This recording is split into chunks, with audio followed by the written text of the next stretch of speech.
My YouTube channel. दोस्तों कैसे हैं आप सब? उम्मीद करती हूँ बहुत बढ़िया होंगे, मजे में होंगे। मैं भी बिल्कुल बढ़िया हूँ।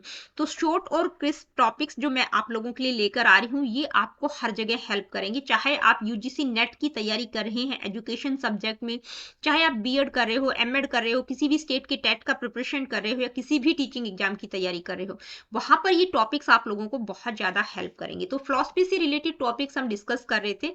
ठीक है, पिछली वीडियो में हमने क्लासिफिकेशन को डिस्कस किया था इंडियन स्कूल्स ऑफ फिलॉसफी का। ठीक है, तो आज की वीडियो में हम बात करेंगे theory of causation in Indian philosophy. Indian philosophy में एक मतलब कार्य कारण संबंध का एक सिद्धांत दिया गया है। ठीक है, थ्योरी ऑफ कॉजेशन ये होता क्या है उसको डिस्कस करेंगे। तो थ्योरी ऑफ कॉजेशन को डिस्कस करें उससे पहले आपको पता होना चाहिए कि कॉजेशन का मतलब क्या होता है। What is causation?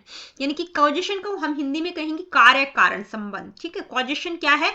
Causation refers to how effects arise from causes, यानी कि कॉजेज से, कारण से जो इफेक्ट है वो किस तरह से अराइज होता है। In philosophy different views explain this relationship between cause and effect, यानी कि कॉज और इफेक्ट के इस रिलेशनशिप को फिलॉसफी में अलग अलग तरीके से बताया गया है। तो मुख्य रूप से दो पॉइंट ऑफ व्यू की बात की गई है, दो तरह से इसको बताया गया है।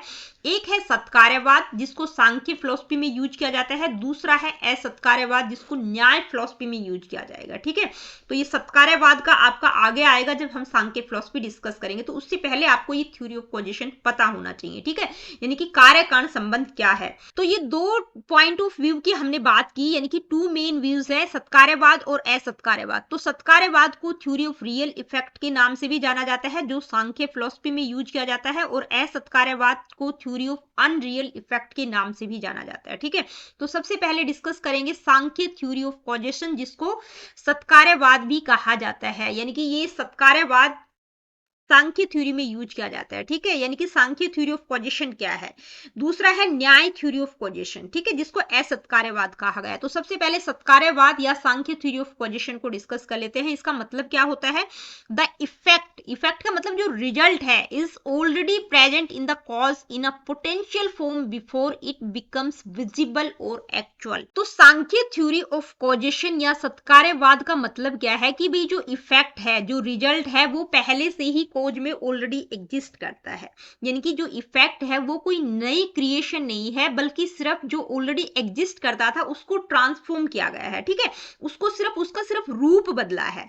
तो क्या कह रहे हैं? The cause contains the effect, यानी कि जो कारण है उसी में इफेक्ट एग्जिस्ट करता है। जैसे just like milk contains the potential to become curd. भाई मिल्क में वो पोटेंशियल है कि उससे दूध से दही का बनना।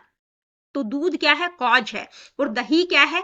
इफेक्ट है। तो दूध में वो पोटेंशियल थी कि उससे ही दही बना है, सिर्फ उसका रूप बदला है, ट्रांसफॉर्मेशन हुआ है, सिर्फ चेंज हुआ है। ठीक है, तो कोज के अंदर ही इफेक्ट आता है, यानी कि कोज में वो पावर है कि वो इफेक्ट उसके अंदर ही एग्जिस्ट करता है। ये सांख्य थ्योरी ऑफ कॉजेशन कहता है। तो एग्जांपल्स की अगर हम बात करें तो जैसे मिल्क से कर्ड हो गया, यानी कि दूध से दही का बनना। बटर फ्रॉम मिल्क, यानी कि मिल्क से बटर भी निकलता है। ठीक है, बटर भी किस में एग्जिस्ट करता है? मिल्क में ही एग्जिस्ट करता है, यानी कि उसको चर्निंग प्रोसेस के द्वारा मथ के हम बटर भी निकाल सकते हैं। ठीक है, तो यहां पर मिल्क क्या है? कॉज, और बटर क्या है? इफेक्ट हो गया है। ऑयल फ्रॉम सीड्स, यानी कि जो सीड्स हैं उससे ऑयल का निकलना। भाई सीड क्या है? कॉज है, और ऑयल क्या है? इफेक्ट है। इसके अलावा ट्री फ्रॉम अ सीड, मतलब एक बीज से ट्री बन जाता है। ठीक है, यानी कि सीड में वो पोटेंशियल है कि उससे ट्री बन सकता है। तो सीड यहां पर क्या है? कॉज है, और ट्री क्या है? इफेक्ट है।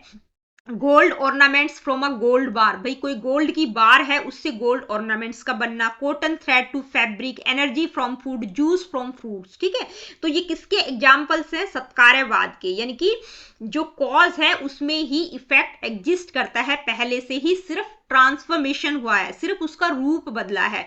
तो इसको दूसरी किस नाम से जाना जाता है? परिणामवाद।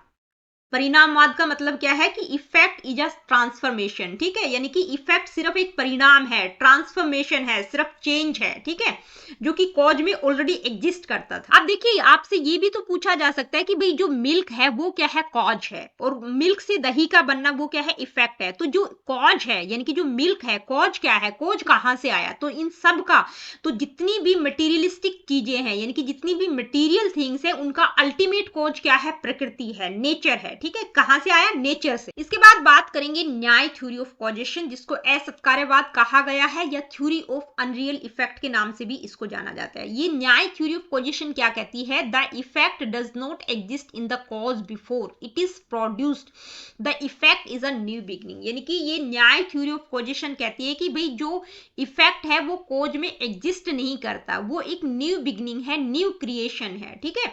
The cause does not contain the effect in any form, the effect is created when the cause act. यानी कि कॉज में कुछ मतलब किया जाता है, उसके साथ कुछ कार्य किया जाता है, तो वो एक न्यू क्रिएशन होती है, ठीक है, वो एक नया क्रिएशन है। इसलिए इसको क्या कहा गया है, आरंभवाद के नाम से भी इसको जाना जाता है या थ्योरी ऑफ नॉन एग्जिस्टेंस के नाम से भी इसको जाना जाता है। यानी कि इफेक्ट तब स्टार्ट होता है जब कॉज के साथ कुछ वर्क किया जाता है, जैसे दूध से दही बनना, ठीक है, जब तक हमें पता नहीं था तो वो एग्जिस्ट ही नहीं करता था, ठीक है। तो दही क्या है, एक न्यू क्रिएशन है। एग्जाम्पल के तौर पर अगर हम बात करें तो जैसे पोट फ्रॉम क्ले, यानी कि क्ले से पोट का बनना। अब pot does not exist in the clay, यानी कि क्ले के अंदर ही पोट एग्जिस्ट नहीं करता, जब तक पोटर यानी कि जो मटका बनाने वाला है वो उसको शेप नहीं देगा तब तक वो एग्जिस्ट ही नहीं करता, ठीक है। तो वो क्या है, the clay becomes the pot only when the potter shapes it. भाई क्ले से पोट तभी बनेगा जब जो पोटर है वो उसको शेप देगा, अदरवाइज वो एग्जिस्ट ही नहीं करता था, ठीक है। इसी तरह से house from bricks, a house is not present in bricks, bricks और सीमेंट्स पे हाउस प्रेजेंट नहीं होता, कब एग्जिस्टेंस में आएगा, जब कंस्ट्रक्शन किया जाएगा। तो ये थी आपकी थ्योरी ऑफ कॉजेशन, यानी कि जो कॉज इफेक्ट रिलेशनशिप है वो कितने प्रकार से होता है। तो दो मेन पॉइंट ऑफ व्यू की हमने बात की, एक सत्कार्यवाद और दूसरा असत्कार्यवाद। यानी कि सांख्य थ्योरी ऑफ कॉजेशन सत्कार्यवाद को कहा गया है, और न्याय थ्योरी ऑफ कॉजेशन जो कि न्याय फिलॉसफी में यूज होती है।